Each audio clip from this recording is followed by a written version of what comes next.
جی السلام علیکم ورحمۃ اللہ وبرکاتہ۔ میں ہوں عائشہ جٹ، آپ دیکھ رہے ہیں ٹاپ انفارمیشن پوائنٹ چینل۔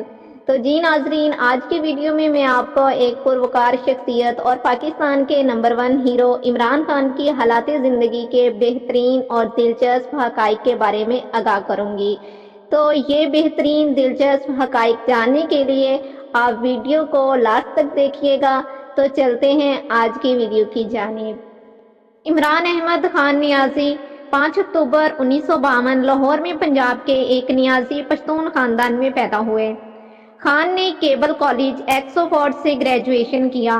انہوں نے اپنے بین الاقوامی کرکٹ کیریئر کا آغاز 1971 میں انگلینڈ کے خلاف ٹیسٹ سیریز سے کیا۔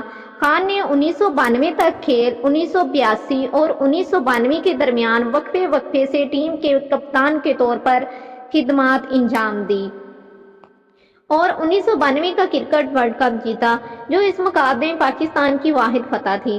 کرکٹ کے عظیم ترین آل راؤنڈرز میں سے ایک مانے جانے والے عمران خان کو بعد میں ICC cricket hall of fame میں شامل کیا گیا۔ 1996 میں پاکستان تحریک انصاف PTI کی بنیاد رکھتے ہوئے عمران خان نے 2002 کے عام انتخابات میں قومی اسمبلی کی ایک نشست جیتی۔ 2007 تک میاں والی سے اپوزیشن کے رکن کی حیثیت سے خدمات انجام دی۔ PTI نے 2008 کے عام انتخابات کا بائیکاٹ کیا اور دوسری بڑی جماعت بن گئی۔ 2018 کے انتخابات میں ایک پاپولسٹ پلیٹ فارم پر چلتے ہوئے PTI قومی اسمبلی میں سب سے بڑی جماعت بن گئی اور عمران خان صاحب کے وزیر اعظم کے طور پر آزاد امیدواروں کے ساتھ مخلوط حکومت بنائی۔ وزیر اعظم کے طور پر خان نے IMF سے بیل آؤٹ کے ساتھ ادائیگیوں کے توازن کے بحران کو حل کیا۔ عمران خان نے سکڑتے ہوئے کرنٹ اکاؤنٹ خسارے اور مالیاتی خسارے کو کم کرنے کے لیے محدود دفاعی اخراجات کی صدارت کی، جس سے کچھ عمومی اقتصادی ترقی ہوئی۔ انہوں نے ایسی پالیسیاں نافذ کی جن سے ٹیکس وصولی اور سرمایہ کاری میں اضافہ ہوا۔ ان کی حکومت نے قابل تجدید توانائی کی منتقلی کا عزم کیا، حساس پروگرام اور پلیٹ فارم پاکستان اقدام شروع کیا اور پاکستان کے محفوظ علاقوں کو وسعت دی۔ انہوں نے کووڈ-19 وبائی مرض کی صدارت کی، جس کی وجہ سے ملک میں معاشی بدحالی اور بڑھتی ہوئی مہنگائی ان کی سیاسی پوزیشن کو خطرے میں ڈال رہی تھی۔ ایک آئینی بحران کے درمیان عمران خان اپریل 2022 میں تحریک عدم اعتماد کے ذریعے عہدے سے ہٹائے جانے والے پہلے وزیر اعظم بن گئے۔ اگست میں پولیس اور عدلیہ پر ایک معاون کو حراست میں لینے اور تشدد کرنے کا الزام لگانے کے بعد ان پر انسداد دہشت گردی کے قوانین کے تحت فرد جرم عائد کی گئی۔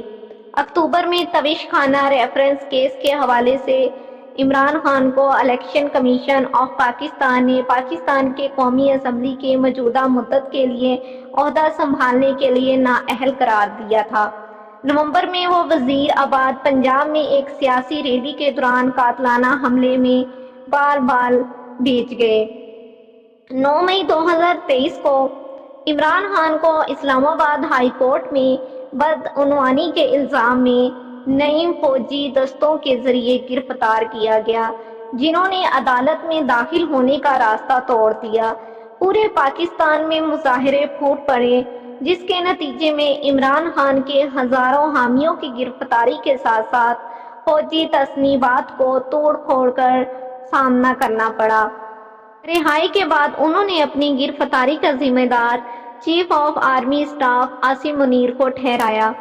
فوج نے جواب میں 9 مئی کو یوم سیاہ کے طور پر قرار دیا، جس میں MOPD کے وزیر احسن اقبال نے اسے پاکستان کا 9/11 قرار دیا۔